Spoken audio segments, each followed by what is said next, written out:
الحمد لله الملك الحق المبين المتصاغر بعظمته جبابرة الطاغين المتخاضع بكبريائه وطاعة المتمردين المعترف بربوبيته سائر الخلق أجمعين والصلاة والسلام والتحية والإكرام على أشرف النبيين وخاتم المرسلين سيدنا ومولانا أبي القاسم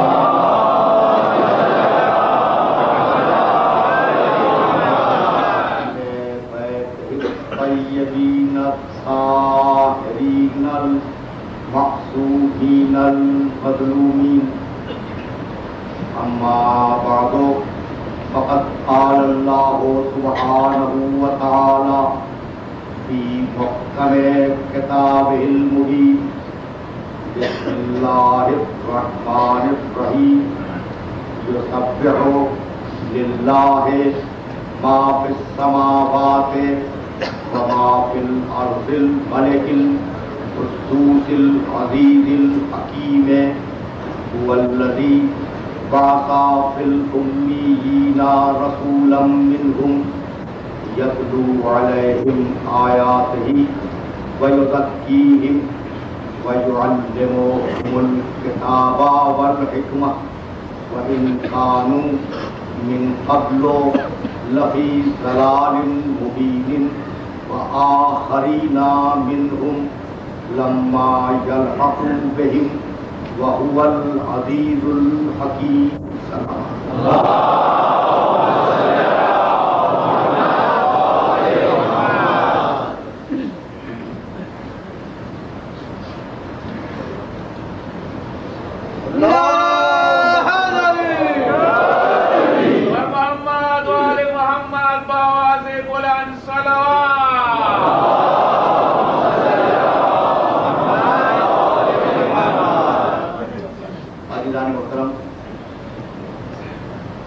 پچھلی ساری تقریروں کا خلاصہ یہ ہے کہ اس کائنات میں فقط ایک انسان ایسا ہے کہ نہ کس کی ذات پرانی ہوئی اور نہ بات پرانی، اور اس انسان کا نام ہے محمد رسول اللہ.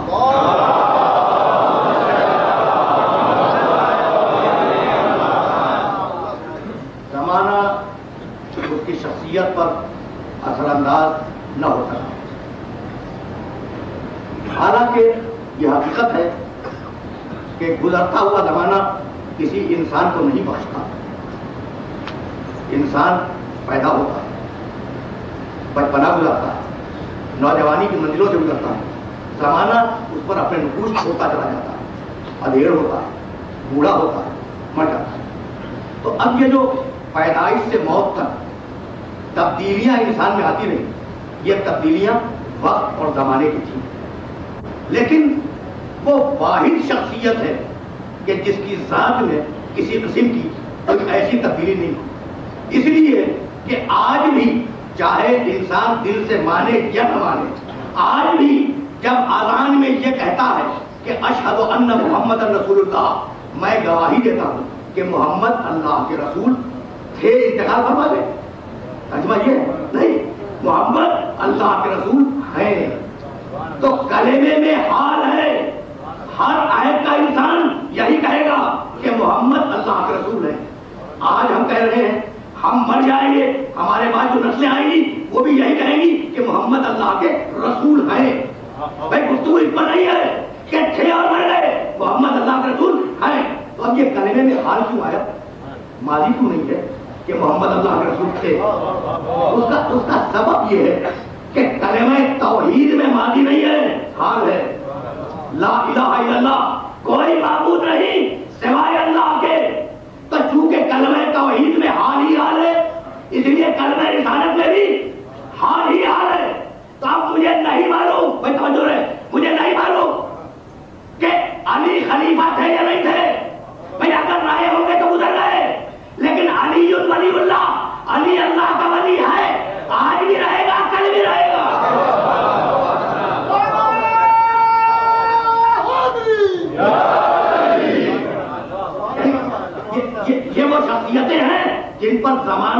اثر انداز نہ ہو سکا. تو پیغمبر اسلام کی وہ بھاری شخصیت کہ جس کی نہ ذات پرانی ہوئی نہ بات پرانی ہوئی، گفتگو آگے لگا ہے، اور اس شخصیت کو پروردگار نے منتخب کیا اس معاشرے توحید کے اعلان کے لیے جو معاشرہ ٹھیک بت پرستوں کا معاشرہ تھا. بھائی 365 دیوی اور دیوتا اس معاشرے میں پوجے جا رہے ہیں. 365 سے زیادہ، میں نے تو یہ تعداد وہ بیان کی جو ہم طریقے سے بیان کی جاتی ہے. تو 360 یا 365 دیوی دیوتا جس سماج میں پوجے جا رہے ہیں، اس سماج میں ایسے خدا کا تعارف جسے نہ دیکھا جا سکے، نہ سونگا جا سکے، نہ سنا جا سکے، نہ زبان سے چکھا جا سکے، نہ ہاتھ سے چھوا جا سکے. کتنا کی منع ہے بھائی. ترشے ہوئے مجسمے، اب آپ نے تصویریں کہہ لیں، مٹی کی تصویریں ہیں نا وہ رکھے ہوئے، اور پیغمبر آئے ہیں اپنے اس خدا کا تعارف کرانے کے لیے جسے کائنات کی کوئی آنکھ دیکھ ہی نہیں سکتی ہے. تو اب پروردگار نے طے کیا کہ حبیب میرا تعارف ہوگا، لیکن لفظ میں دوں گا، لہجہ تیرا. لفظ میں دوں گا اور حبیب گفتگو تیرے لہجے میں ہوگی. تو اب قرآن نے لہجہ محمد میں گفتگو شروع کی اور عجیب و غریب شان سے گفتگو کی. سورہ زمر 39واں سورہ قرآن مجید کا، اور اس سورے کی 6ٹھی آیت یخلقکم. اب دیکھیے اس خدا کا تعارف ہو رہا ہے جسے دیکھا نہیں جا سکتا. یخلقکم فی بطون امہاتکم خلقا من بعد خلق فی ظلمات ثلاث. بھائی یہ تمہارے اندھے لولے لگڑے بت، ان کی حیثیت کیا ہے؟ میرا خدا وہ ہے جو تمہیں خلق کرتا ہے. یخلقکم فی بطون امہاتکم، میرا خدا وہ ہے جو تمہیں تمہاری ماں کے پیٹ میں خلق کرتا ہے. خلقا من بعد خلق، اور ایک تخلیق سے دوسری تخلیق کی طرف منتقل کرتا ہے. فی ظلمات ثلاث، اور میرا اللہ دن کی روشنی میں یہ کام نہیں کرتا. 3 تاریکیوں کے پردے میں اس عمل تخلیق کو انجام دے رہا ہے. تو سورہ زمر میں کہا کہ بھائی میرا خدا وہ ہے جو تمہیں پیدا کرتا ہے تمہاری ماں کے رحم میں، اور وہاں روشنی نہیں ہوتی، 3 تاریکیوں کے پردے ہوتے ہیں. یہ ہے سورہ زمر. بھائی ٹھنڈے دل سے سنتے جائے، مندر تبھی سے گفتگو گزر رہی ہے. اور اب سورہ آل عمران قرآن مجید کا 3واں سورہ، اور پھر آیت کا نشان 6ٹھی آیت والذی. بھائی مشرکوں کو سمجھانا ہے. والذی یصورکم فی الارحام کیف یشاء. اللہ وہ ہے جو تمہاری ماں کے پیٹ میں تمہاری تصویر بناتا ہے. اب لفظ تصویر آیا ہے، اور اس لفظ تصویر کو دیکھیں کتنا جاندار ہے. والذی یصورکم فی الارحام کیف یشاء. تمہاری ماں کے پیٹ میں میرا اللہ وہ ہے کہ تمہاری ماں کے پیٹ میں تمہاری تصویر بناتا ہے. کیف یشاء، اور جیسا اس کا جی چاہتا ہے ویسی تصویر بناتا ہے. تو وہ تصویر بنانے والا ہے. اور اب سورہ مومن 40واں سورہ قرآن مجید کا صورکم فاحسن صورکم. یہ وہ اللہ ہے جس نے تمہاری تصویر بنائی، اور جو بہترین ممکن تصویر تھی نا، ہر اعتبار سے بہترین، وہ تصویر تمہیں عطا کی اور تمہیں دنیا میں بھیج دیا. اب تصویر میں کتنا زور ہے اس بت پرستوں کے معاشرے میں. یہ آیتیں مسلسل آ رہی ہیں.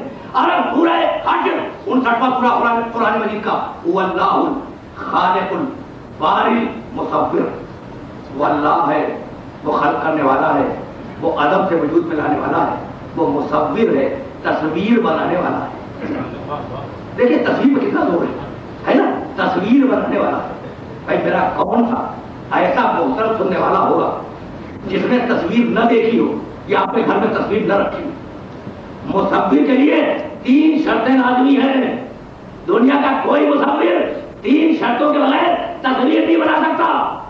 پہلی شرط کینوس ہو، کپڑا ہو، کوئی چیز ہو جس پر تصویر بنائی جائے، پہلی شرط. دوسری شرط کوئی جگہ ہو جہاں بیٹھ کے مصور تصویر بنائے. تیسری شرط روشنی ہو تاکہ تصویر بنا سکے. میرا متوجہ ہے نا. 3 شرطیں ہیں. کینوس ہو جب تمہارا مصور تصویر بنائے، اور وہ مصور کینوس پہ نہیں بناتا، اپنے آپ پہ تصویر بناتا ہے. تمہارا مصور کسی مقام پہ بیٹھ کے تصویر بنائے، اور وہ مصور وقت ماتم میں تصویر بناتا ہے. تمہارا مصور روشنی کا محتاج ہے اور وہ مصور 3 تاریخیوں کے پردوں میں تصویر بناتا ہے. بھائی کچھ بات واضح ہو رہی ہے. اور جب تصویر بن کے تیار ہو جائے تو تصویر کے 4 ہی دشمن ہیں. آگ سے بچاؤ ورنہ تصویر جل جائے گی, پانی سے بچاؤ ورنہ رنگ ختم ہو جائیں گے, مٹی سے بچاؤ ورنہ مٹی تصویر کو گندا کر دے گی, ہوا سے بچاؤ ورنہ رنگ دھندلے پڑ جائیں گے. تو تصویر کے 4 ہی دشمن ہیں, آگ, پانی, ہوا, مٹی. اور وہ مصور ایسا ہے کہ انہیں چاروں سے ملا کر یہ تصویریں بناتے ہیں.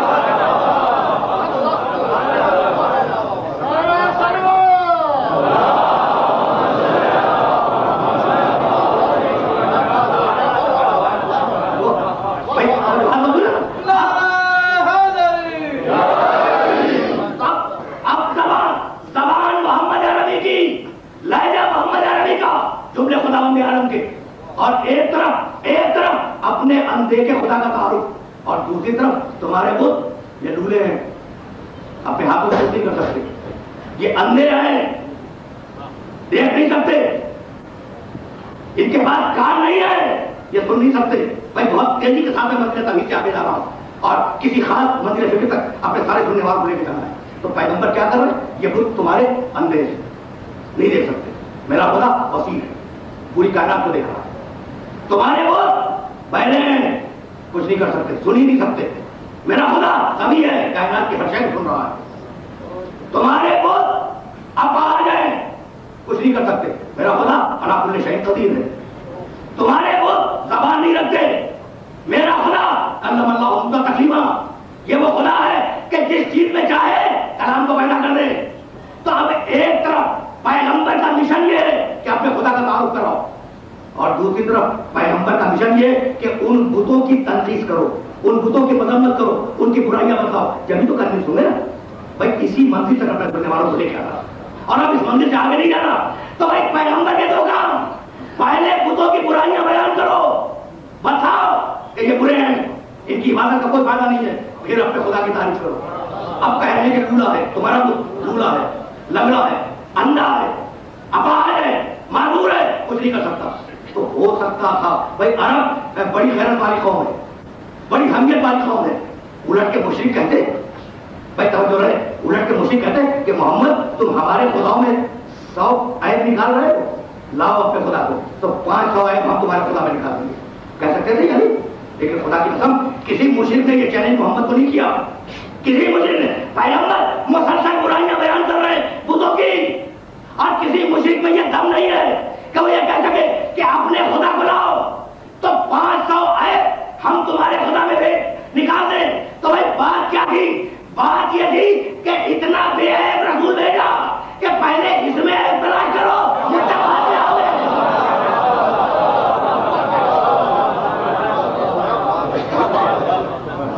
اب مقام رسالت میں لایا, اتنا بے عیب رسول بھیجا کہ پہلے میرے رسول میں عیب تلاش کرو, مجھ تک بات میں آؤ گے.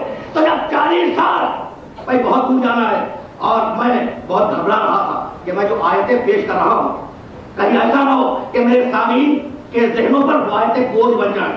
لیکن جب میرے قلب کو تسکیت ہوئی تو میں چاہوں گا کہ قرآن سے استدلال آگے بڑھتا رہے, اور اس استدلال کو میرے سننے والے اپنے ذہنوں میں محفوظ کرتے جائیں. اب اس محمد کو 40 سال تک اس معاشرے میں نمونہ عمل بنا کے رکھا, اور جب 40 سال گزر گئے تو آواز دی ادعو. پچھلی تقریروں میں اس آیت کو میں آپ کی خدمت میں پیش کر چکا. ادعو الی سبیل ربک بالحکمت والموعظۃ الحسنہ وجادلهم بالتي هي احسن ان ربک هو اعلم بمن ضل عن سبیلہ وهو اعلم بالمهتدین. رک جائیں اس منزل پر, کل ایک لفظ میں دے رہا ہوں, ادعو, ابھی دعوت دو. اچھا کس کی طرف دعوت دو؟ الی سبیل ربک, اپنے رب کی سبیل کی طرف. سبیل کے معنی راستہ, سب کو معلوم, سب جانتے ہیں. تو اب اتنی بات طے ہو گئی کہ پیغمبر کا کام ہے اللہ کی سبیل کی طرف دعوت دینا, یہ سبیل دین میں رہے. اب اسی سورے میں, سورہ نحل کے آخر میں یہ آیت ہے ادعو الی سبیل ربک, ہمیں اللہ کی سبیل کی طرف لوگوں کو دعوت دو. اب شروع میں کہا 8ویں آیت کی سورہ کی وعلی اللہ قصد السبیل ومنها جائر وَلَوْ شَاءَ لَهَدَاكُمْ أَجْمَعِينَ. سبیل کی حفاظت کرنا، اسے محفوظ رکھنا، اسے بچائے رکھنا، یہ اللہ کی ذمہ داری ہے. اب کیا ہے سبیل کچھ نہیں معلوم، بس بات اتنی ہو رہی ہے کہ رسول تم لوگوں کو سبیل کی طرف بلاؤ، میں اس سبیل کی بات کروں گا. طے ہوئی بات. اچھا پروردگار عبادت کر، اب بتا دیں گے ہے کیا. تو سورہ ہے بسم اللہ الرحمن الرحیم. خلق علی الانسان حین من الدہر لم یکن شیئا مذکورا انا خلقنا الانسان من نطفۃ امشاج نبتلیہ فجعلناہ سمیعا بصیرا انا ہدیناہ السبیل اما شاکرا و اما کفورا. ہم اپنی سبیل کی طرف خود ہدایت کرتے ہیں، کسی اور کو ہدایت کرنے کی اجازت نہیں دیتے. تو سبیل کی ہدایت اللہ کرے. ٹھنڈے دل سے سننا چاہیے گا، لے کے جانا ہے اپنے سننے والوں کو کسی خاص منزل کی طرف. سبیل کی ہدایت کون کرے؟ اللہ. سبیل کی حفاظت کون کرے؟ اللہ. سبیل کی طرف بلائے کون؟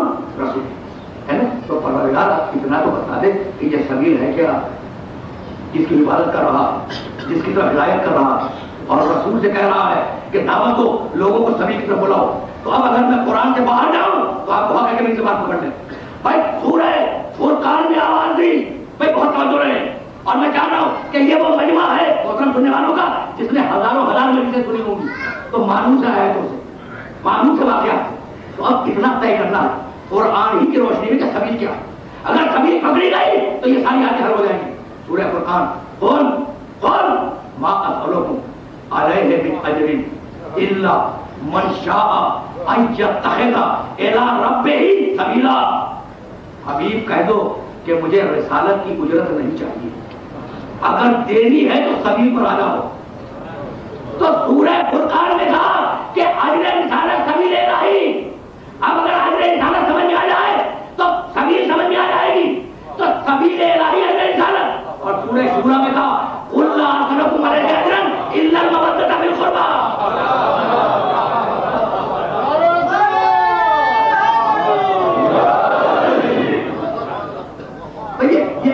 آیتوں کا نیٹ ورک ہے، اور میں چاہ رہا ہوں کہ میرے محترم سننے والوں کے ذہن میں یہ آیتیں محفوظ ہو جائیں. سورہ فرقان قل ما اسألکم علیہ من اجر الا من شاء ان یتخذ الی ربہ سبیلا. بھائی رسالت کی اگر اجرت دینی ہے، اگر اجر دینا ہے رسالت کا تو سبیل پر آ جاؤ. سبیل کیا ہے؟ اجر رسالت. اب اگر اجر رسالت معلوم ہو جائے تو سبیل خود بہت کھل جائے گی. سورہ شورى قل لا اسألكم علیہ اجرا الا المودۃ فی القربى. میری رسالت کی حجت یہ ہے کہ میرے رشتہ داروں سے محبت کرو. ہو گئی نا بات. تو اب سبیل کون؟ محمد کے رشتہ دار. سبیل کون؟ آل محمد. سبیل کون؟ اہل بیت. سبیل کون؟ اطلاع. بھائی بات تو ہو گئی نا. یعنی میں نے اب تک کوئی روایت استعمال نہیں کی. سبیل ہے آل محمد، سبیل ہے آل محمد کی محبت، سبیل ہے آل محمد کا ذکر، خود ان کا مجسمہ، یہ اللہ کی سبیل. اگر بات سمجھ میں آ گئی ہو تو اب پھر قرآن کی طرف واپس چلے اور جا کر میں جو حوالہ دے رہا ہوں اسے دیکھیے گا. سورہ فرقان کا ایک پیراگراف ہے 25 سورہ. سورہ فرقان 25 سورہ. سبیل کیا ہے ابھی تو؟ آل محمد اور ان کی محبت. یہی ہے نا سبیل. اب سورہ فرقان وَيَوْمَ يَعَضُّ الظَّالِمُ عَلَىٰ يَدَيْهِ. قیامت کے دن ایک ظالم اپنے دونوں ہاتھوں کو ندامت سے اور پشیمانی سے کاٹے گا. قیامت کے دن ایک ظالم. اب خدا معلوم کون ہے؟ اس لیے نام تو ہے نہیں. وَيَوْمَ يَعَضُّ الظَّالِمُ عَلَىٰ يَدَيْهِ. قیامت کے دن ایک ظالم اپنے دونوں ہاتھوں کو بڑی ندامت اور بڑی شرمندگی سے کاٹے گا. وَيَقُولُ. اور کہے گا یا لیتنی اتخذت مع الرسول سبیلا. کاش میں نے دنیا میں رسول کے ساتھ سبیل کو بھی مانا ہوتا.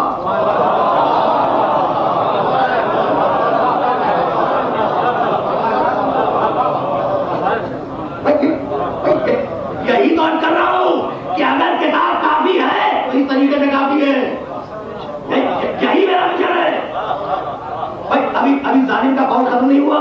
سنیں کیا کہتا ہے ظالم. بڑے عجیب طریقے سے بات کر رہا ہے. یوم. اور قرآن ہے. کوئی حدیث کی پرانی کتاب حدیث کی کوئی پرانی روایت ڈھونڈ کے نہیں لایا. قرآن ہے جو ہر زمانے کی تازہ کتاب. یوم تو ظالم والا یہ ہے. قیامت کرے ایک ظالم اپنے دونوں ہاتھوں کو پشیمانی کے ساتھ کاٹے گا. وہ یقول. اور کہے گا یا لیتنی اتخذت مع الرسول سبیلا. کاش میں نے رسول کے ساتھ سبیل کو بھی مانا ہوتا. یا ویلتا لیتنی لم اتخذ فلانن خلیلا، اور کاش میں نے فلاں شخص کو اپنا دوست نہ بنایا ہوتا۔ اب آپ نے توجہ فرمائی؟ بھائی یہ قرآن ہے، قرآن کا بھی فلاں جانا ہے نا، قرآن کا بھی فلاں یا ویلتا لیتنی لم اتخذ فلانا خلیلا، کاش میں نے فلاں شخص کو اپنا دوست نہ بنایا ہوتا۔ تو اب یہ وہ ظالم نہیں ہے، یہ کوئی اور شخص ہے، کوئی دوسرا ہے۔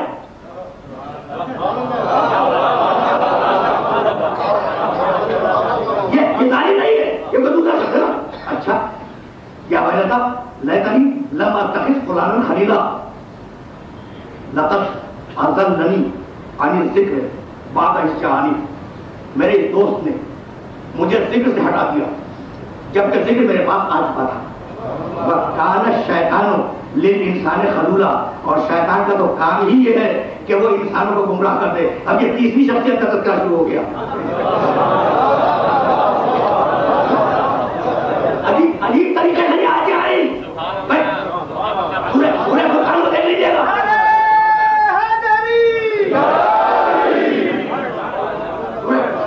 پورے قرآن کو گھروں میں جا کر ترجمے کے ساتھ مراجعہ کیجیے گا۔ وَيَوْمَ يَعَضُّ الظَّالِمُ عَلَىٰ يَدَيْهِ وَيَقُولُ يَا لَيْتَنِي اتَّخَذْتُ مَعَ الرَّسُولِ سَبِيلًا، یا ویلتا لیتنی لم اتخذ فلانا خلیلا، نہ ظالم کا نام نہ لیا نہ اس کے دوست کا نام لیا۔ ظالم کو ظالم کہہ کے چھوڑ دیا، دوست کو برا کہہ کے چھوڑ دیا، تو وہ خدا جو قادر مطلق ہو، جو مالک الملک ہو، جو صاحب جبروت ہو، اسے کوئی نام لینے سے روک سکتا ہے؟ تو اگر مصلحتاً نام کو چھپا لیا جائے تو اسی کا نام تقیہ ہے۔ چلتے چلیں، بہت آہستہ آہستہ چلتے چلیں۔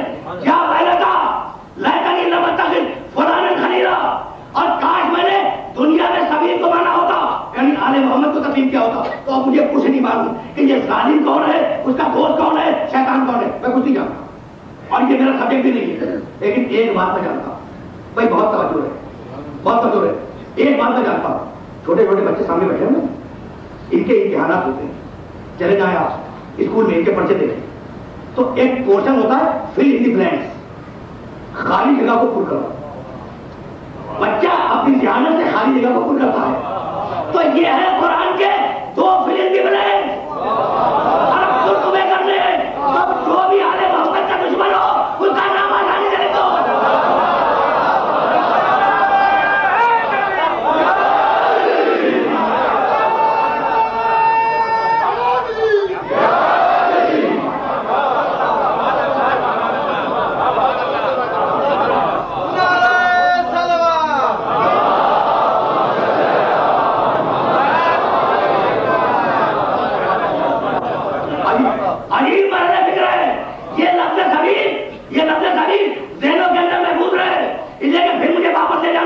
اپنے محترم سننے والوں کو لفظ سبیل تھا، بھائی بہت توجہ رکھیے گا، بہت توجہ رکھیے گا۔ اب سبیل کون؟ آل محمد۔ اب بڑی شان سے قرآن نے آل محمد کے لیے لفظ سبیل استعمال کیا، اور وہ سورہ عرض کر رہا ہوں، پورا سورہ عرض نہیں کروں گا، چند آیتیں جو ہزاروں ہزار مرتبہ آپ نے سنی۔ بھائی اگر میں نے کیا کیا تھا کہ ملت اسلامیہ یہ چاہتی ہے کہ اس کے اختلافات ختم ہو جائیں تو محمد کو سمجھ لیں، اور ملت اسلامیہ اگر یہ چاہتی ہے کہ محمد سمجھ میں آ جائے تو آل محمد کو سمجھ لیں۔ آل محمد ہٹ کر محمد عربی سمجھ میں نہیں آئیں گے۔ اب میں ایسی آیتوں پر لے چل رہا ہوں جہاں میرے سارے سننے والوں کے ذہنوں کا ارتکاب پہلے سے موجود ہے۔ یوفون بالنذر ویخافون یوما، جانا ہے لفظ سبیل تک لیکن بہت آہستہ آہستہ چلوں گا۔ یوفون بالنذر ویخافون یوما کان شرہ مستطیرا ویطعمون الطعام علی حبہ مسکینا، یاد ہے نا، ویتیما واسیرا، انما نطعمکم لوجہ اللہ لا نرید منکم جزاء ولا شکورا۔ عربی میراث سے واقف مجمع بیٹھا ہوا ہے، اس لیے جو بات کر رہا ہوں۔ پھر سنیں یوفون بالنذر، اب جانتے ہیں کہ کون لوگ ہیں، اس میں آپ کا بہت ضائع نہیں کروں گا۔ یہ وہ لوگ ہیں کہ جب منت مانتے ہیں تو پورا کرتے ہیں۔ یوفون بالنذر ویخافون یوما کان شرہ مستطیرا، اور اس دن کا خوف ان کے دل میں قیامت کے دن کا، جب شر عام ہوگا۔ یوفون بالنذر وَيَخَافُونَ يَوْمًا كَانَ شَرُّهُ مُسْتَطِيرًا وَيُطْعِمُونَ الطَّعَامَ عَلَىٰ حُبِّهِ اور کھانا کھلاتے ہیں عَلَىٰ حُبِّهِ اس کی محبت میں ہے نا اس کی محبت میں مسکینا وَيَتِیمًا وَأَسِیرًا مسکین کو یتیم کو اور اسیر کو اور کیا کہتے ہیں انما نطعمکم لوجہ اللہ ہم جو یہ کھانا کھلا رہے ہیں یہ جو روٹیاں دے رہے ہیں لوجہ اللہ اس کی محبت سے دے رہے ہیں اس کی خوشی کے لیے دے رہے ہیں لا نريد منکم جزاء ولا شکورا بھائی نہ تم سے ان روٹیوں کا بدلہ چاہیے اور حق کو یہ ہے کہ شکریہ بھی چاہیے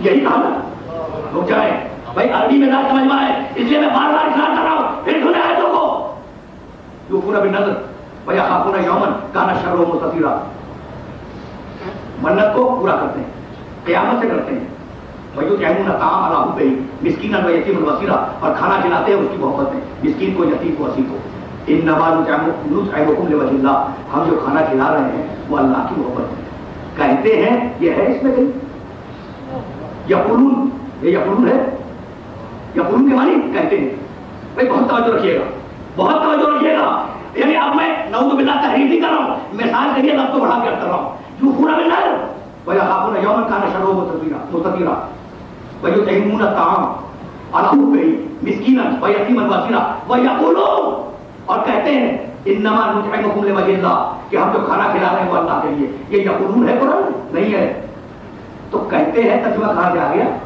کہا تو ہے ہی نہیں آئے محمد نے تو اصل میں تھی نیت اس نیت کو پروردگار میں قرآن کے اندر محفوظ کیا تو جس کی نیت قرآن بن جائے اس کا عمل کس بلندی کو ہوگا اسے ذہن کے اندر رکھیں تو مجھے آگے جانے میں آسانی ہو جائے جس کی نیت قرآن بن جائے اس کا عمل کس بلندی پہ ہوگا اس کے لیے اگلی ہے انما یہ نیت ہے نا انما نطعمکم لوجہ اللہ لا نريد منکم جزاء ولا شکورا ہم جو کھانا کھلا رہے ہیں وہ اللہ کے لیے کھلا رہے ہیں جزا بدلہ تم سے بدلہ نہیں چاہیے اس کے لیے کھلا رہے نا اسے بدلہ دے رہا ہوں کو دے ولا شکورا تمہارا شکریہ بھی نہیں چاہیے اب شکریہ ادا کرنا ہو تو وہ کرے اب دے دی روٹیاں اللہ کے لیے اور یہ نیت کر کے دی کہ نہ بدلہ چاہیے نہ شکریہ چاہیے اگر بدلہ دینا ہو تو وہ دے اگر شکریہ ادا کرنا ہو تو وہ کرے اب درمیان سے میں نے 2 آیتیں چھوڑی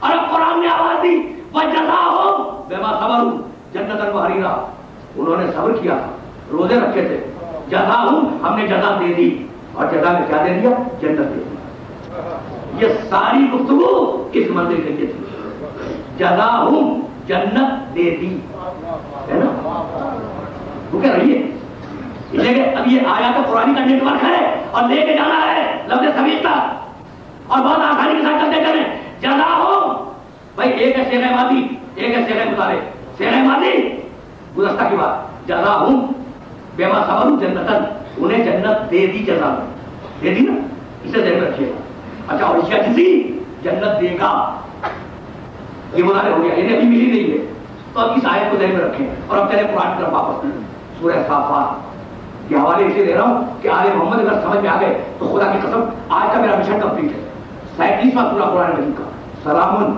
علی نوح فی العالمین انہ من عبادنا المؤمنین انا کذالک نجزی المحسنین سلام ہو نوح پر عالمین میں وہ ہمارا مومن بندہ تھا ہم اسے جنت کی جزا قیامت میں دیں گے سلام علی ابراہیم سلام علی ابراہیم انہ من عبادنا المحسنین من عبادنا المؤمنین کذالک نجزی المحسنین سلام ہو ابراہیم پر وہ ہمارا مومن بندہ تھا ہم اسے قیامت میں جزا دیں گے سلام علی موسیٰ و ہارون انہما من عبادنا المؤمنین انا کذالک نجزی المحسنین سلام ہو موسیٰ پر سلام ہو ہارون پر یہ دونوں ہمارے مومن بندے تھے ہم قیامت میں انہیں جزا دیں گے تو نوح کو جنت ملے قیامت میں ابراہیم کو جنت ملے قیامت میں موسیٰ کو جنت ملے قیامت میں ہارون کو جنت ملے قیامت میں اور آل محمد جزاؤں دنیا ہی میں رہی جسے چاہے داخل کرو جسے چاہے روک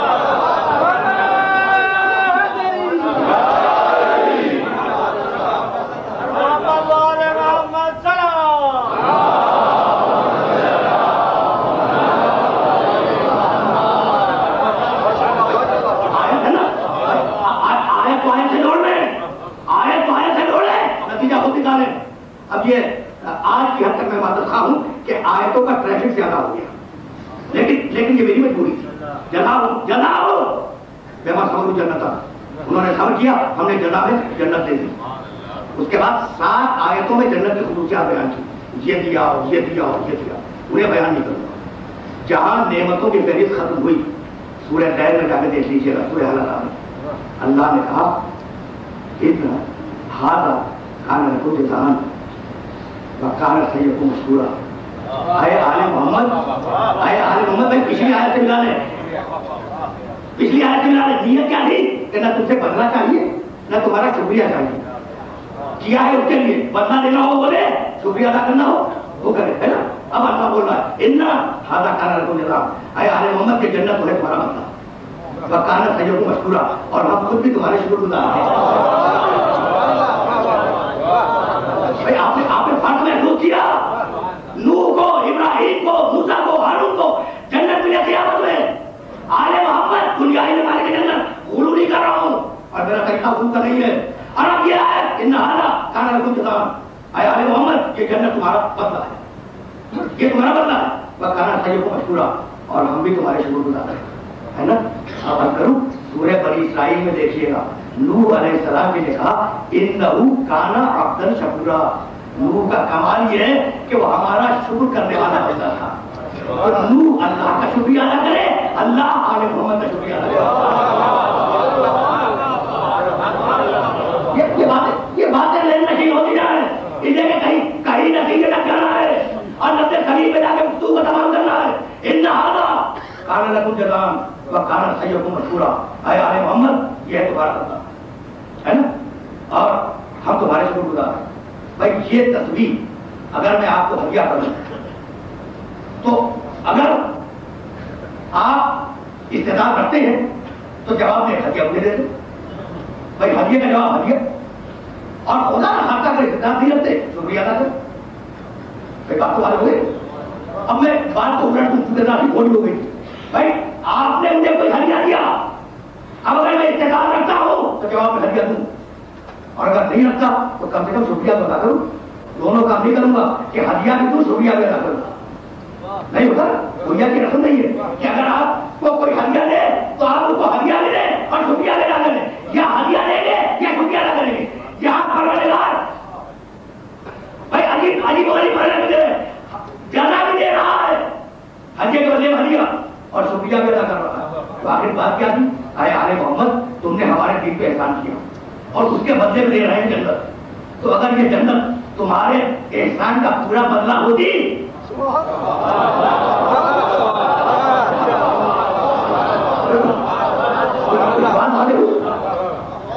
بات والے ہوئی، اگر یہ جنت تمہارے احسان کا پورا بدلہ ہوتی تو ہم جنت دے کے رک جاتے، لیکن چونکہ پورا بدلہ نہیں ہے اس لیے جنت بھی دے رہے ہیں، شکریہ بھی ادا کر رہے ہیں. بہت توجہ رکھیے گا. اب اس سے آگے جانا ہے اس لفظ تک جس لفظ کے لیے میں نے اپنے محترم سننے والوں کو رحمت دی. بھائی دے دی نا جنت بھی دے دی، شکریہ بھی ادا کر دیا. اچھا بچے اچھے بھی ہو گئے سب جان سے. بھائی دنیا کی کسی تاریخ میں دکھلا دو کہ منت مانی علی، منت مانی بھاگا جا رہا، منت مانی ان دونوں بچوں نے، منت مانی گھر کی کرنی. تو یہی تو ہے پیغمبر ہے، ہیڈ آف دی فیملی، خاندان کے سربراہ. بھائی دنیا کی کسی تفسیر میں اور کسی تاریخ میں دکھلا دو کہ پیغمبر علی منت مانی. چیلنج کر رہا ہوں بھائی پیغمبر جو خاندان کے بڑے ہیں منت نہیں مان رہے، علی، سیدہ، حسنین، سلسلہ یہ منت مان رہے. تو اگر پیغمبر نے اپنے آپ کو ہٹا لیا، اگر پیغمبر منت مان لیتے اور بچے اچھے ہو جاتے اور سورہ اتر آتا تو منافق یہی کہتا کہ کیونکہ پیغمبر شریک ہو گئے تھے.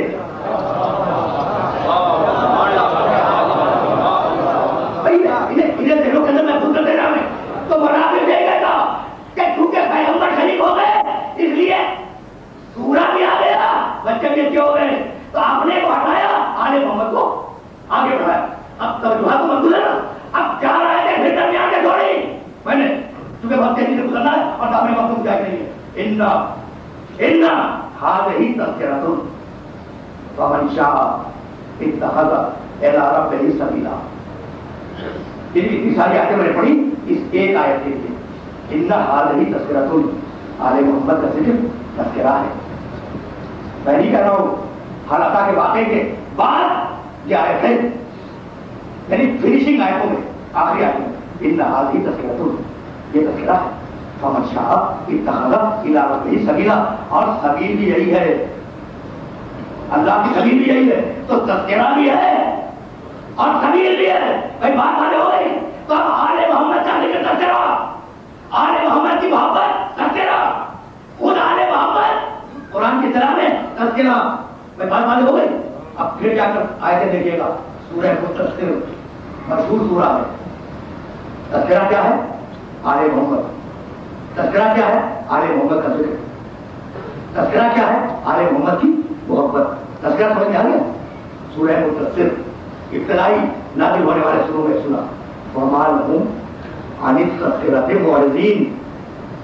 الوداع بچوں کو متوجہ کر رہا ہوں، انہیں کیا ہو گیا ہے کہ یہ تذکرے سے منہ کو پھیر کے بھاگ رہے ہیں۔ بھائی آگے کیا ہے دیکھیے، فَمَا لَهُمْ عَنِ التَّذْكِرَةِ مُعْرِضِينَ، انہیں کیا ہو گیا ہے کہ یہ تذکرے سے منہ کو پھیر کے بھاگ رہے ہیں، كَأَنَّهُمْ حُمُرٌ مُسْتَنفِرَةٌ فرت من قصورہ، گویا کہ یہ بھڑکائے ہوئے وحشی گدھے ہیں۔ بھائی اب میں کیا کروں، یہ میری مجبوری ہے، یعنی ممبر کے آداب کے خلاف ہے، لیکن میں ہومر کا ترجمہ اور کیا کروں؟ لیکن ہومر حمار کی جمع، حمار ایک، حمارین دو، ہومر تین یا تین سے زیادہ، ہم پہ تعبیر کتنے کا آیا جائے؟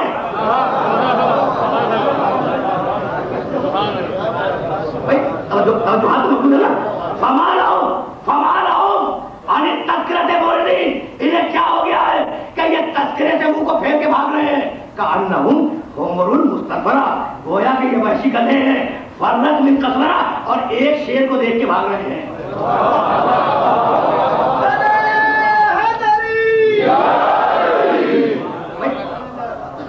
کچھ میسج کنوے ہوا؟ میں جا رہا تھا، اب میرے پاس وقت بہت زیادہ نہیں تھا، فقط 3-4-5 گھنٹے رہ گئے، اور انہی میں اس میسج کو کنوے کرنا ہے، تو میں نے بہت تیزی کے ساتھ اپنے سفر کو مکمل کیا۔ فَمَا لَهُمْ عَنِ التَّذْكِرَةِ مُعْرِضِينَ، بھائی یہاں ہو کے سارے میرے سننے والے رک جائیں، کیا ہو گیا ہے؟ یہ تذکرہ سے منہ کو پھیر کے بھاگ میں، كَأَنَّهُمْ حُمُرٌ مُسْتَنفِرَةٌ، یہ گویا وحشی گدھے، فرت من قصورہ، یہ ایک شیر کو دیکھ کے بھاگ رہے ہیں، تو حمر گدھے، قصورہ شیر۔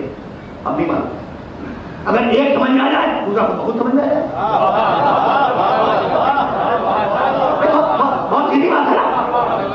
اب اگر ہومر سمجھ میں آ جائے قصورہ سمجھ میں آ جائے گا، اگر قصورہ سمجھ میں آ جائے ہومر سمجھ میں آ جائیں گے، اس لیے کہ دونوں ایک دوسرے کے مقابل ہیں۔ بھائی اسی لیے علی نے خیبر میں رجب میں کہا آن الذی سمتی امی حیدرہ زرغام آجامن فلیس القصورہ، میں قصورہ ہوں جو میرے مقابلے میں آئے۔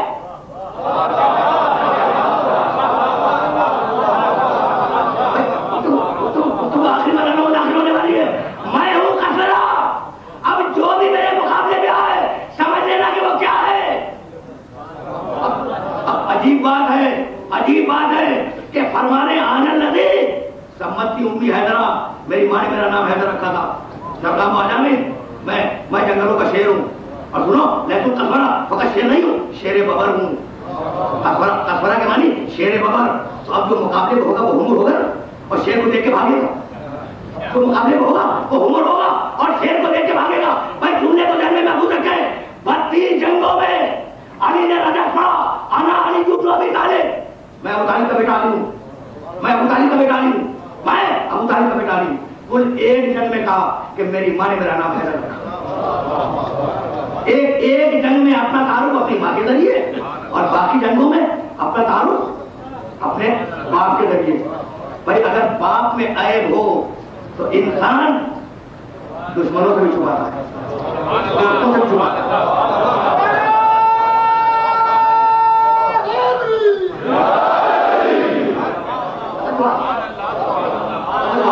توجہات موجود ہے تاکہ مجھے آخری جملے کہنے میں آسانی ہو جائے۔ اگر باپ میں عیب ہو تو انسان دشمن سے بھی چھپائے، دوست سے بھی چھپائے، ہے نا، اور خصوصیت کے ساتھ دوستوں سے بھی چھپاتے ہیں، دشمن تو بہت دور کی بات ہے نا۔ اور علی کہہ رہے ہیں کہ میں ابو طالب کا بیٹا علی ہوں، میں ابو طالب کا بیٹا علی ہوں۔ ہر میدان میں جا کے کہتے میں ابو طالب کا بیٹا علی ہوں، تو بھائی کیا علی کہنا کیا چاہتے ہو؟ تو علی کہنا یہ چاہ رہے تھے کہ میں ہوں ابو طالب کا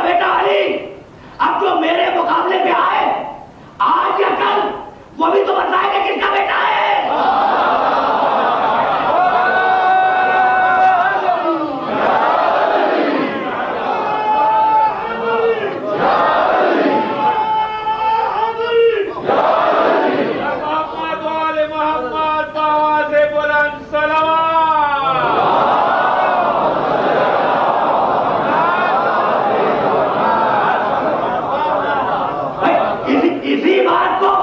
وہ بھی تو بتائے کہ کس کا بیٹا ہے. میں تو افغان کا بیٹا ہوں. اب جو مقابلے میں آئے, جس دور میں آئے, بتائے کہ کس کا بیٹا ہے. اسی بات کو کہا, کوئی توجہ نہیں, اسی بات کو کہا آنا نبی سمتی امی حیدرہ, میں وہ ہوں کہ میری ماں نے جس کا نام حیدر رکھا. اب وہ ہزاروں مرتبہ کی سنی ہوئی بات دہرانے سے فائدہ کیا ہے بھائی؟ یہ ماں کا تذکرہ کیوں؟ ایک جملے کے لیے سمجھ رہا ہوں, یہ ماں کا تذکرہ کیوں؟ کہو میں ابو طالب کا بیٹا ہوں. کہا نہیں, آج تو ماں کا تذکرہ ہوگا.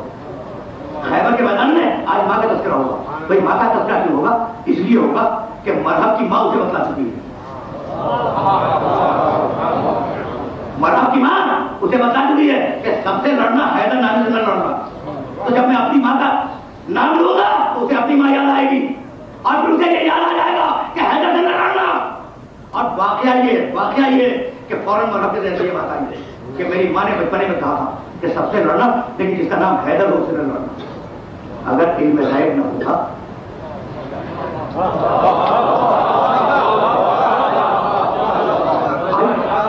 آہستہ کرتے تھے, اگر علم غیب نہ ہوتا تو علی اپنی ماں کے ذریعے آپ کا تعارف نہ کرا.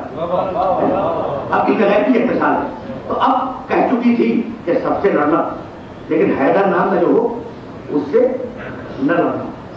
اس کے ذہن میں یہ بات آ گئی کہ میری ماں نے منع کیا, اور یہ حیدر واپس پڑھتا.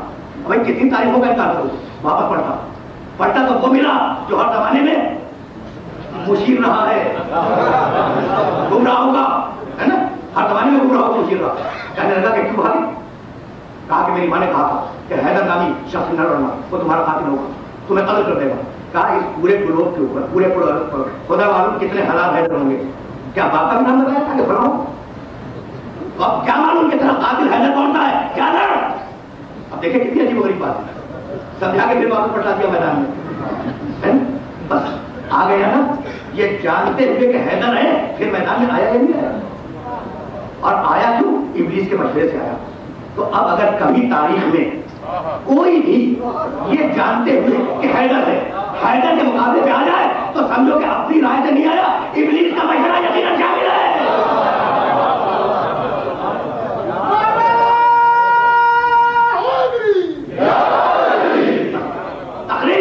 تقریر آخری مرحلوں میں داخل ہونے والی ہے. مجھے واپس جانا ہے. انہا لئی تذکرۃ فمن شاء اتخذ الی ربہ سبیلا. آل محمد تذکرہ بھی ہے, آل محمد سبیل بھی ہے. اب ان آیتوں کو ذہن میں رکھیں تاکہ مجھے آخری آیت دینے میں آسانی ہو جائے. وَيَوْمَ يَعْضُ الظَّالِمُ عَلَىٰ يَدَيْهِ وَيَقُولُ يَا لَيْتَنِي اتَّخَذْتُ مَعَ الرَّسُولِ سَبِيلًا. یا ویلتا لیتنی لم اتخذ فلانا خلیلا, کاش میں نے فلاں کو اپنا دوست بنایا ہوتا. لقد اضلنی عن الذکر بعد اذ جاءنی وکان الشیطان للانسان خذولا. اس نے مجھے گمراہ کر دیا, اور شیطان کا تو کام یہ ہے کہ وہ گمراہ کرے. ظالم کا قول ختم ہوا. توجہ, آیت عادت سے زیادہ ہوتی لیکن رزلٹ دینا چاہتا. ظالم کا قول ختم ہو گیا. اب کہاں یہ قول ہے ظالم کا؟ میدان حشر میں. وہ یوم قیامت کے دن بولے گا ظالم کہ کاش میں نے فلاں کو دوست بنایا ہوتا. ادھر ظالم کا قول ختم ہوا. پھر خدا کی قسم قرآن گواہ ہے, اس کے فوراً بات کیا ہے, ادھر ظالم کا قول ختم ہوا اور ادھر رسول بولا. وَيَقُولُ الرَّسُولُ, جب ظالم کہہ لے گا تو رسول کہے گا یا رب ان قومی اتخذوا ھذا القرآن مہجورا. پروردگار میری امت نے اس قرآن کو چھوڑ دیا تھا. اب ھذا ہے اس میں اشارہ, اس قرآن کو چھوڑ دیا تھا. تو کیا میدان حشر میں کوئی قرآن کا نسخہ رکھا ہوا ہوگا جس کی طرف پیغمبر اشارہ کریں گے ھذا القرآن؟ اب آیت کو جملے سے ملا لو. پھر قیامت میں کہا یا رب ان قومی اتخذوا ھذا القرآن مہجورا, اور دنیا میں کہا من کنت مولاہ فھذا ہی مولا.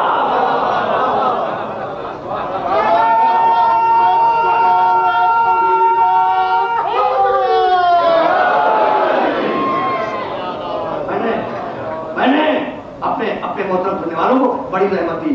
جس کا میں مولا اس کا یہ مولا ہاضا ہے نا بھائی. سیدھی بات کریں گے, گھما کے بات کرنے کی کون سی بات ہے کہ بھائی تمہارا مولا ہوں یا علی بھی تمہارا مولا ہے. یہ نہیں کہا, بہت آسان تھا. پوچھے کہ تمہارا مولا ہوں تب کہتے کہ ہاں, کہہ دیتے کہ یہ علی بھی تمہارا مولا.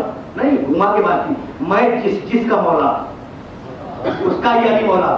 تو اگر یہ کہتے کہ میں تمہارا مولا ہوں یا نہیں اور علی بھی تمہارا مولا ہے تو مولائیت تو وہیں رک جاتی علی کی. یہ پھر سننے والے تھے, اس لیے جملے کو گھمایا کہ اب جہاں جہاں تک محمد کی مولائیت جائے, جہاں جہاں تک محمد کی مولائیت جائے وہاں وہاں تک ساتھ میں علی کی مولائیت جائے. تو اب دو ہے مولا, ایک دوسرے کا اپوزٹ. دو ہے مولا, مولا کے معنی مالک, مولا کے معنی آقا, سب جانتے. تو اس وقت مجلس ہو رہی ہے تو کیا یہ کہنے کی ضرورت ہے کہ کوئی اور کام نہیں ہو رہا؟ ضرورت نہیں. اس وقت مجلس ہو رہی ہے, اس کا مطلب یہ ہے کہ کوئی اور کام نہیں ہوگا. یہ کہنے کی ضرورت نہیں. رات ہے, اس وقت رات ہے, تو کیا یہ بھی میں آپ کو کہوں کہ دن نہیں ہے؟ بھی تو خود سمجھ گئے نا, جب میں نے کہا کہ رات ہے تو آپ خود سمجھ گئے کہ دن نہیں ہے. تو جب کہہ دیا کہ دو ہے مولا تو اب کیا یہ بھی کہنے کی ضرورت ہے کہ تم سب غلام ہو؟ بھائی سوال اپنے سارے سننے والوں سے کہ جب کہہ دیا کہ فقط دو مولا ہے تو کیا یہ بھی کہنے کی ضرورت ہے کہ تم سب غلام ہو؟ خود سمجھو نا کہ جب دو مولا ہے تو باقی سارے غلام ہیں. بھائی اسے ذہن میں رکھیے گا. اب غدیر کے میدان میں ایک فیصلہ ہونے والا ہے. دو ہے مولا, دو ہے مولا جو پالان اشتر کے ممبر پر کھڑے ہوئے اور باقی سارے غلام. تو کیا تاریخ غدیر پر ہو جائے گی؟ تاریخ آگے بڑھے گی. ایک طرف مولا زادے پیدا ہوں گے, دوسری طرف غلام زادے پیدا ہوں گے. بات ختم ہو گئی, بات ختم ہو گئی. اب اس سے زیادہ مجھے آج کی حد تک آپ کو زحمت سماج نہیں دینی. بھائی دو ہے مولا, باقی سارے غلام. تو جب زمانہ آگے بڑھے گا تو ایک طرف مولا زادے پیدا ہوں گے, دوسری طرف غلام زادے پیدا ہوں گے. تو اب اگر کبھی کوئی مولا زادہ کسی غلام زادے کو غلام زادہ کہہ دے تو اس میں گھبرانے کی کیا بات ہے؟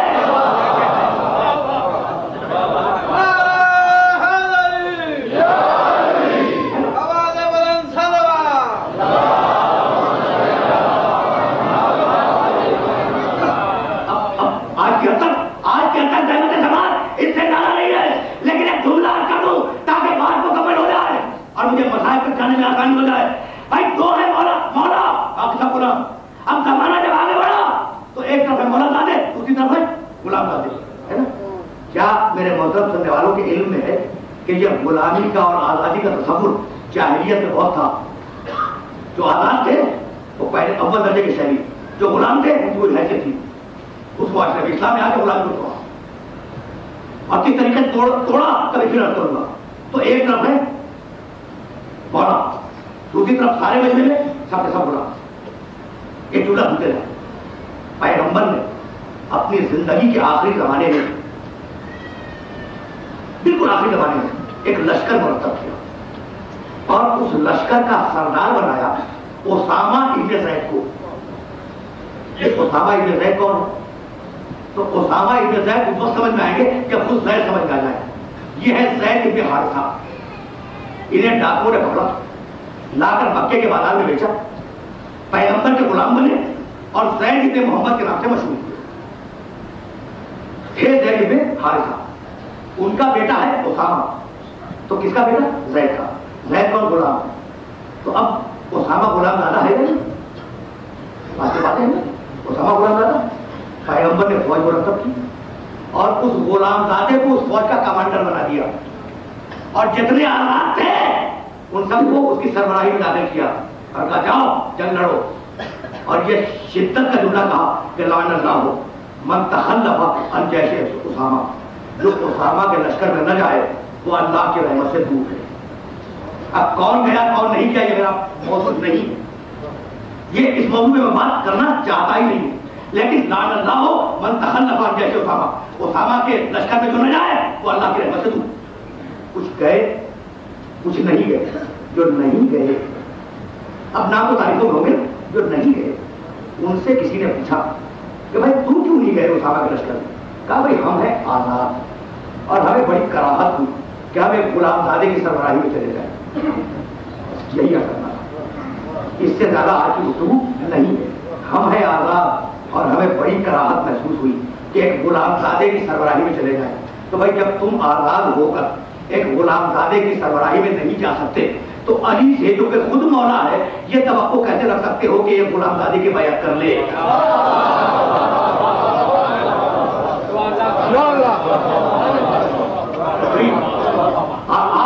آج کی گفتگو اس منزل سے آگے نہیں جائے گی. بھائی جو مولا ہے وہ غلام نہیں ہو سکتا, جو غلام ہے وہ مولا نہیں ہو سکتا. زندگی بھر غلام غلام ہی رہے گا اور زندگی بھر مولا مولا ہی رہے گا. طے ہو گئی نا وہاں. اب گفتگو کل سے ہوگی. اب میرے پاس خدا کی قسم کچھ جائز نہیں ہے. یہ جو غالباً چھٹی تفصیل ہے نا وہ 4 گھنٹے اور ہیں اور انہیں میں مسائل کو سبب کرنا ہے, اس لیے بڑی تیزی سے آگے بڑھ رہا ہوں. غلام غلام رہے گا, مولا مولا رہے گا. تقریر اس منزل پر ختم ہو گئی. کبھی توقع آپ کر سکتے ہیں کہ جو مولا ہے وہ غلام بن جائے یا جو غلام ہے وہ مولا بن جائے؟ لیکن خدا کی قسم تاریخ میں ایک نظر آیا جو مولا بھی ہے اور غلام بھی ہے اور اس کا نام ہے ابوالفضل عباس. اس کا نام ہے ابوالفضل عباس. کتنا بڑا مولا لیکن حسین کے لیے کتنا بڑا غلام. کچھ بات باتیں ہوئی. مجھے ابوالفضل عباس کے مسائل نہیں بیان کرنے, مجھے تو باتیں کرنا بھی تب جانا ہے. مجھے باتیں کرنا تب جانا ہے لیکن جملہ سنتے جائیں تاکہ ذہنوں کے اندر محفوظ ہو جائے. بھائی شجاعت, بہادری اور سخاوت یہ دونوں ایک ساتھ جمع نہیں ہوتی. بہادر بھی ہو اور سخی بھی ہو کمال کا یہ نہیں ہو سکتا. کیوں؟ اس لیے کہ بہادری کے لیے دل کے سخت ہونے کی ضرورت ہے اور سخاوت کے لیے دل کے نرم ہونے کی ضرورت ہے. تو ایک وقت میں دل نرم اور سخت دونوں تو نہیں ہو سکتا نا. تو یا بہادر ہوگا یا سخی ہوگا. یہ کمال فقط علی میں ہے کہ بہادری بھی کمال پر, سخاوت بھی کمال پر ہے. بہت توجہ رکھیے گا. اسی طریقے سے بہادری اور اطاعت ایک مقام پہ جمع نہیں ہوتی. بہادری کے لیے دل کی سختی کی ضرورت ہے, اطاعت کے لیے دل کی انتہائی نرمی کی ضرورت ہے. اور اگر ایک مقام پہ دیکھنی ہو تو ابوالفضل عباس کے کردار کو دیکھو. بس میں آ گیا اس مرحلے تک جہاں آپ نے سننے والوں کو لے کے آنا چاہا تھا. بھائی بہادری تو ملی باپ سے پچھلے میں, یہ جو اطاعت ہے یہ کہاں سے کی؟ بس 2 جملے سنے اور مجھے اجازت ہے کہ اطاعت کہاں سے. عجیب مرحلے سے کبھی کوئی موقع ہوا تو میں تفصیلات رکھ کروں گا. ورثے میں علی سے بہادری پائی اور اب اطاعت رکھ کروں. حسین کے گھوڑے کی لگام پہ ہٹ ڈالتی. سنا ہوگا آپ نے ایک مرتبہ اخبار سے تلوار کھینچی, کہا بھیا نیام میں رکھو, تلوار نیام میں رکھو. وہ جلال یہ تھا, یہ ہے ابوالفضل عباس. وہ جلال یہ تھا. دارالامارہ سے جب چل رہے تھے دارالامارہ سے تو مدینہ سے جب چل رہے تھے تو دارالامارہ میں حسین کی آواز بند ہو گئی. سب سے پہلے جس بنی ہاشم کے جوان نے تلوار کھینچی اس کا نام تھا عباس. کندھے پہ ہاتھ رکھا کہ بھیا تلوار رکھ لو. وہ جلال یہ تھا. اب دیکھ رہے نا کتنا عجیب و غریب کمبینیشن ہے اور کتنا عجیب و غریب امتزاج ہے. آگے بڑھا زمانہ, آگے بڑھا. 4 محرم کو فرات سے خیمے ہٹائے جانے لگے تو اس شدت کا جلال آیا کہ شہزادی نے بھیجا فضا کو کہ جاؤ عباس سے کہو کہ بہن بلا رہی ہے. فضا واپس آئی, کہا کہ بیوی ابوالفضل عباس تو سن ہی نہیں رہے, آنکھیں باہر ہیں, چہرہ سرخ ہے اور آدھی تلوار یہاں سے نکل چکی ہے. اتنا جلال ہے کہ سن نہیں رہے. کہا جاؤ اور عباس سے کہو کہ اب اگر واپس نہ آئے تو تمہاری بہن خیمے سے باہر آ جائے گی.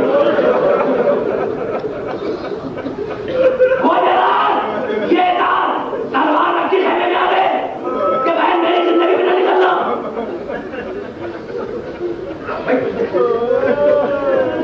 یہ تبدیلیں والے ہو رہے, بس ایک منزل تک جانا ہے. اب یہ اطاعت آئی کہاں سے؟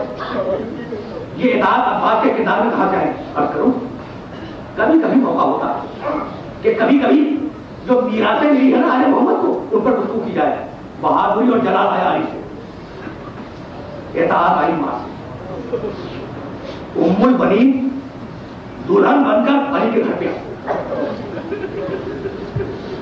بس 2-4 دن لوگ دلہن بن کر علی کے گھر گیا. محمل ناکہ بٹھایا گیا. محمل کا پردہ اٹھا. بنی ہاشم کی بوڑھی عورتیں ام البنین کا استقبال کرنے کے لیے آگے بڑھے. ام البنین محمل سے اتری, عورتوں کی طرف متوجہ نہیں ہوئی, آئی اور خانہ سیدہ کی چوکھٹ کو بوسا دیا. بوڑھی عورتوں نے کہا کہ ام البنین یہ کیا کر رہی ہو؟ تو کہنے لگی کہ میں جانتی ہوں کہ میں کیا تھی اور اس چوکھٹ نے مجھے کیا بنا دیا. اب کی بات سمجھ آئی؟ ابھی بات سمجھ آئی؟ داخل ہوئی گھر کے آنگن میں آئی. آنگن میں ایک قالین بچھا ہوا تھا. اس قالین پر ایک گاؤں تکیا تھا کہ دلہن جب آئے گی اس مسند پہ بیٹھے گی. بوڑھی عورتوں نے کہا ام البنین اس مسند پہ جا کے بیٹھ جاؤ. نہیں سنا؟ ایک مرتبہ اپنا نقاب اٹھایا, آپ تو گھر میں آتے نہیں, نقاب اٹھایا اور زمین پر اپنی پیشانی رکھی اور کہا پروردگار ام البنین تیرا شکر ادا نہیں کر سکتی کہ تو نے اس کے رہنے کے لیے وہ گھر منتخب کیا ہے جس میں کبھی شہزادی فاطمہ زہرا رہا کرتی تھی.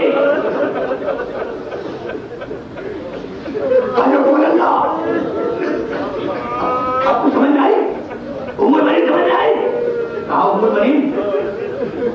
البنین اب تو بیٹھو, اب تو مسند پہ بیٹھو. کہا ابھی نہیں بیٹھوں, پہلے یہ صاحب ریاض سے لکھیں گے جملے جو آپ کی خدمت کرتا رہا ہوں. پہلے مجھے یہ بتاؤ کہ میرے شہزادے کی ذرا ہے. کہا حسنین کو پوچھ رہی ہوں. کہا کہ ہاں, کیا حسنین کے علاوہ بھی میرے کو شہزادے ہو سکتے ہیں؟ کہا کہ وہ دونوں بیٹے اجرے میں بیمار ہیں اور اتفاق سے دونوں بیمار تھے. جس دن ام البنین روتا تو کیا آئی ہے, حسن ہوتا ہے دونوں کو بخار تھا, دونوں لیٹے ہوئے.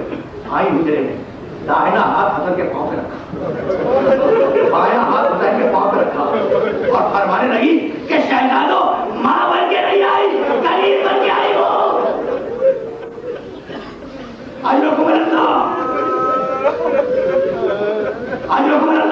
اب سمجھ میں آیا کہ یہ جو اطاعت کا کردار ہے وہ ابو الفضل عباس میں کہاں سے آیا؟ جلال بن علی سے, اطاعت میری ام البنین سے آئے. مولا مجھے جنگ کی اجازت ہے؟ کہا کہ نہیں عباس, تم میرے لشکر کے نمبردار ہو, مجھے اور آگے جانا ہے, لیکن چاروں کے 2 جملے کروں تاکہ مجھے آگے جانے کا آسانی ہو جائے. میری فوج کے نمبردار ہو, تمہیں اجازت نہیں دوں گا. عباس کے داہنے دیکھا, عباس کے بائیں دیکھا اور کہا مولا آپ کو لشکر تھا جس کا میں نمبردار ہوں. کہا کچھ بھی ہو تمہیں اجازت نہیں دوں گا. پلٹے ایک خیمے کے دروازے پر حکوم بیٹھے اور سوچنے لگے کہ مولا سے اجازت کیسے ملے. سوچ رہے ہیں عباس کہ حسین سے اجازت کیسے ملے. اتنے میں اس خیمے کے اندر سے یہ آواز آئی کہ بھوکی اماں میں بہت پیاسی, میرے لیے 1 گھونٹ پانی کا بندوبست کر دو. جیسے ہی عباس نے سکینہ کی آواز سنی, خوشی میں کھڑے ہو گئے اور پکار کے کہنے لگے بیٹا سکینہ ذرا میرے پاس تو آنا. بچی آئی, کہا کہ بیٹا بہت پیاسی ہے. کہا کہ ہاں چاچا جان میں بہت پیاسی ہوں. چاچا دوڑ کے اندر جا اور اپنا چھوٹا مچھلی ڈال دیا. میں نے بڑی دھمک دے دی, کیا دوڑ کے اندر جا اور اپنا چھوٹا مچھلی ڈالا. بچی گئی, چھوٹا مچھلی ڈالا. عباس نے بچی کو گود میں اٹھایا. اب صورت حال دیکھنے میں ہے, بچی کی گود میں ہے مچھلی کا اور بچی ہے عباس کی گود میں. حسین کرسی پہ بیٹھے ہوئے. جیسے ہی حسین نے دیکھا کہ عباس گود میں سکینہ کو لے کے آ رہے ہیں تو 2 جملے کہے. ایک جملہ عباس سے کہا, دوسرا جملہ سکینہ سے کہا. عباس سے کہنے لگے کہ عباس میں سمجھ گیا کہ سکینہ کو کیوں لائے ہو, جاؤ میں نے تمہیں پانی لانے کی اجازت دی. اور بیٹی سے کہنے لگے بیٹی آج تو اجازت دلوا رہی ہے, کل جب ظالم تجھے تماچے ماریں گے,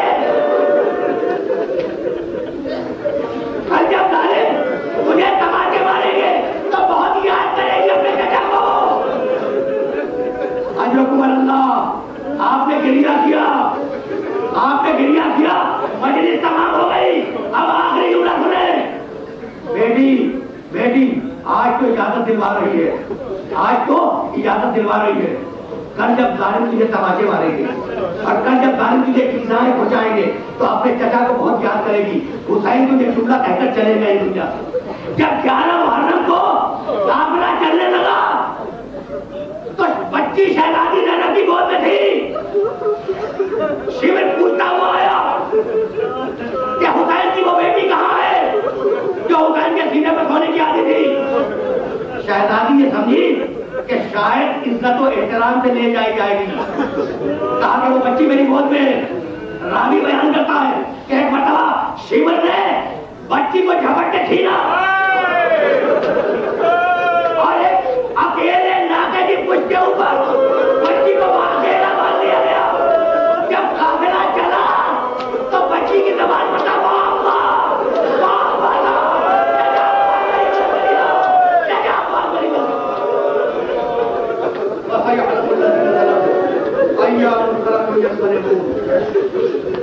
ربنا تقبل منا انك انت السميع العليم. پروردگارہ اس عبادت کو پروردگارہ ہمیں کامل ایمان فرما, ہمیں اسوہ معصومین پر چلنے کی توفیق عطا فرما. پروردگارہ ہمیں جو مریض ہونے سے وجہ خارج کروں گا اس جشن ولادت امام حسین علیہ السلام کے معزز مہمان ممتاز شاعر اہل بیت جناب صاحب اختر صاحب سے کہ وہ تشریف لائیں اور بارگاہ امامت میں نذرانِ عقیدت پیش فرمائیں. سلام اس پر جسے مظلوم اور دلگیر کہتے ہیں, سلام اس پاک ہستی پر جسے شبیر کہتے ہیں.